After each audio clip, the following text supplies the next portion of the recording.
How to assemble Chicco 4-in-1 Evo Trike. Make sure you have all the parts and the user manual for easy reference. Use a spanner to assemble. First step is to attach the rear wheels to their respective frame sides.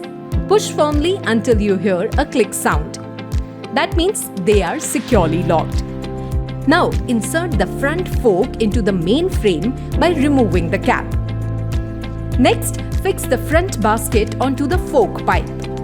Insert the handlebar through the main frame and insert the handle inside the fork column and tighten the nut bolt properly by spanner.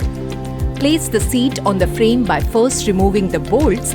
Once aligned, secure it by tightening the 4 nut bolts with the spanner. Now, insert the lower part of the parental handle into the frame from underneath. Before inserting, remove the screw, nut, adjusting knob and nylon ring cap from the handle. After inserting the parental handle, furning pin should be fixed in main frame C-type slot. Once the parental handle is in place, reattach and tighten the screw and nut. Then place the nylon ring cap and fix the adjusting knob on top. Insert the upper part of parental handle in the lower part while aligning the furning pin and putting it into adjustable holes.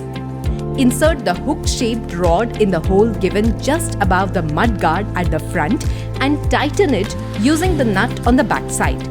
Then align the back part of the rod by inserting it in the hole below the right footrest located below the rear seat and tighten it firmly. Attach the canopy by inserting it on both sides. Fix it in place with the push pin provided on one side. Lastly, unfix the screw and then fix the rear basket into the frame by tightening back the screws. Now your Chicco 4-in-1 Evo Trike is ready for use. Always keep the user manual handy with you for future reference.